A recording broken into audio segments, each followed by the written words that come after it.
صباح الفل والجمال عليكم يا حلوين. النهاردة تالت يوم في السنة الجديدة، يا رب تكون سنة سعيدة عليكم كلكم يا رب، وتحققوا فيها كل اللي كان نفسكم فيه. لو اول مرة تشوفيني ياريت تدوسي اشتراك في القناة ولايك للفيديو، كومنت حلو منك كده علشان القناة تكبر بيكم. النهاردة كان يوم مشمس جدا، كنت حاسة بتفاؤل حقيقي. يعني يعتبر هو يوم دفع عن الايام اللي فاتت دي. آه، كان في شوية هدوم عايزة تتنشر وكده، فطلعت وقعدت اتفرج على الشمس من فوق شوية. بعد كده نزلت علشان اشوف اليوم بتاعي هيبدأ ازاي، واشوف انا محتاجة اعمل ايه فيه. فعملت الاول الفطار الجامد ده. وطبعا مفيش حد اسمه ما بيحبش الفول والطعمية. كنا جايبين طعمية من بره وكده، وعملت فول وجبنة وكده، وقضيناها يعني في اليوم ده. كان يوم جميل جدا. بدايته اصلا كنت حاسة بتفاؤل. بعد كده عملت مج شاي وقعدت علشان ارتاح شوية، واقوم بقى اشوف انا هعمل ايه. كان في هدوم عايزة تتغسل وكده، فقمت بقى شغلت الغسالة الاوتوماتيك وشغلت الغسالة العادية. الغسالة الاوتوماتيك عملت فيها الدفايات والملايات وكده. طبعا انا مش بعترف يا جماعه بغسيل اوتوماتيك، بالذات الفوق اوتوماتيك دي خالص. طبعا بغسل برضو على اللي هي الغساله اللي هي الشطوره دي، حطيت فيها المسحوق ده اول مره استخدمه. هو الكيس ده كان عامل 10 جنيه، يعني يعتبر مش حاجه جنب اسعار المنظفات التانية. فكنت اول مره اجربه، وكان ريحته جميله جدا وكان كويس جدا. والحقيقة يعني يعتبر هو قريب من اوكسي قوي يعني في النتيجة وكده، كويس برضه. بعد كده قمت بقى علشان اعمل الغدا. فقلت اعمل حاجة كده يعني تدفينا شوية. عملت مكرونة. جماعة المكرونة دي بيسموها يعني الأكلة السريعة الممتنعة. مش عارفة ليه، بس هي تبقى أسرع حاجة. انا بحب اعملها قوي، تكون جوسي كده. مش بحب ان انا انشفها وكده. واكتر نوع فيها بحبه هي المكرونه الاسباجيتي. مش بحب الانواع التانية ان انا اكلها كده في صلصه. بحب الاسباجيتي جدا. بعد كده جبت طماطم قطعتها، ونزلت ضربتها بقى في الخلاط. وكنت بعمل جنب المكرونه بيض. عملت حوالي كيس مكرونه. وكان في كارثة كده هتحصل في اخر الفيديو، بس الحمد لله لحقت نفسي، هقولها لكم يعني في اخر الفيديو كده. المهم ان انا حطيت ملح وفي المية وكده. وبس هنزل بالمكرونة بقى على المية، بس بعد ما المية تغلي. كان البيض هنا بيتسلق جنب المكرونة. فهبتدي ان انا اجيب المكرونه واكسرها. في ناس بتكسر الاسباجيتي دي نصين بس، يعني بتحبها تكون طويله. انا بحب بكسرها 3، بحبها كده، ويعني عشان تبقى سهله معانا في الاكل كمان، لان انا معايا بيبي صغير. فعشان ما يلخبطش الدنيا يعني وكده. فابتديت ان انا اكسرها واحطها في الحله وكده، وسبتها لحد ما غليت. وبقى طعمها يعني خلاص بقى استوت وكده. وبس، وابتديت ان انا اطلعها.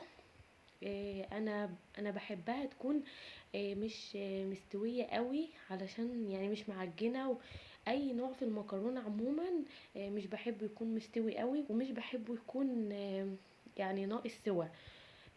بحبه يكون كويس كده يعني. تكون مثلا جوسي، وتكون 3/4 سوا كده، وتكمل السوا بتاعها كمان في الصلصة. ومش بحب احط لها صلصة كتير قوي. في ناس بتحبها تكون مليانة صلصة كده وحمرة وكده. كمان في ناس بتعمل المكرونة مش بتحط لها بصل او توم، وفي ناس بتحب تحط لها توم بس، وفي ناس بتحب تحط لها بصل بس.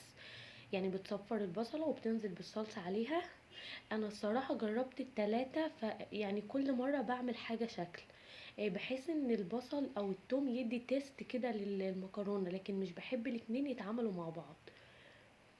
المرة دي قلت ان انا هعملها بحط عليها توم، حاجة بسيطة كده، عشان طبعا الحاجات دي بتبقى تقيلة على المعدة قوي.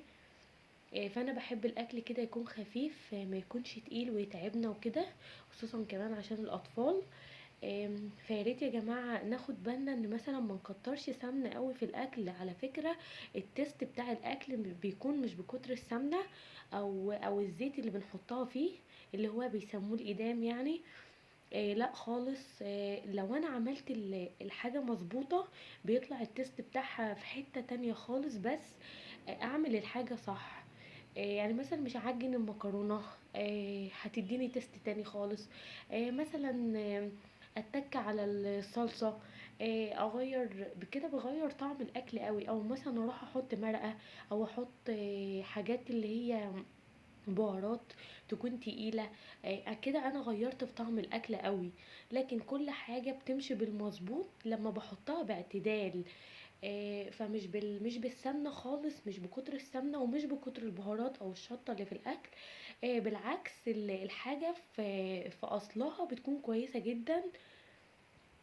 انا هنا حطيت مكعبين كبار كده من السمنة اللي هي الصفرة فرن. وبعد كده كنت هنا جبت توم، كنت حطاه في الفريزر. انا مفرزاه كده فرمة التوم وحطاه في علبة بلاستيك في الفريزر. بستخدمها طول السنة، بتغيب معايا طول السنة. ان انا طبعا مش بعمل اكل كتير بالثوم والبصل والكلام ده. فانا هدي بس لون بسيط كده للثوم. وبعد كده هنزل بالصلصة عليه. مش هتكة على التوم قوي زي ما انتوا شفتوا كده. انا اديته لون بسيط قوي، يا دوبك اللون اللي هو الذهبي كده. وبعد كده نزلت بالصلصة بقى عليه، وهسيب الصلصة بقى اللي هي تتسبك معاه. زي بقى ما تاخد وقت. هي اصلا مش بتغيب قوي، لان طبعا انا مش عاملة كمية، هو كيس واحد بس.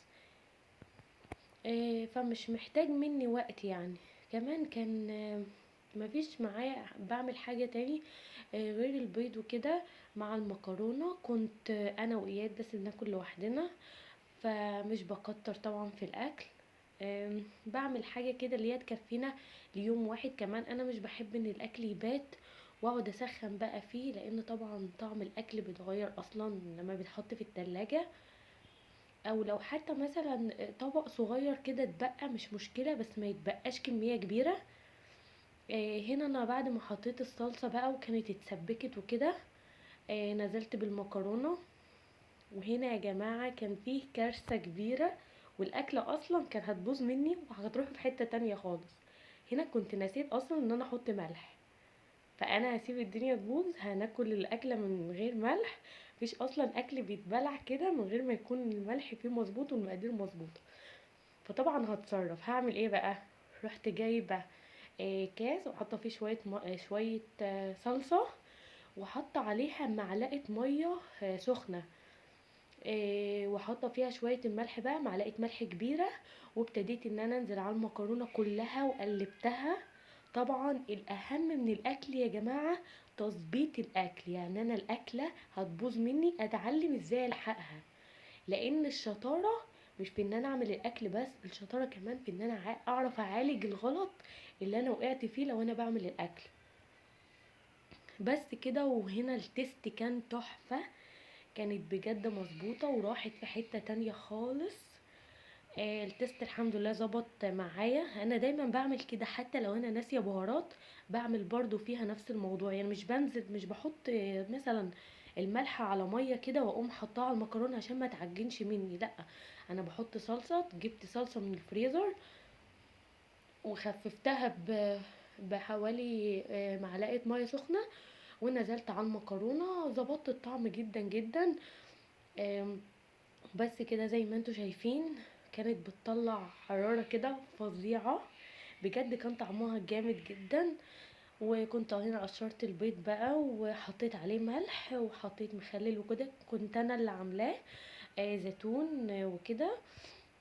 بس ودي كانت اكلتنا ويا رب تعجبكم. ومستنياكم في فيديو جديد. آه ويا ريت لايك للفيديو وكومنت حلو منك.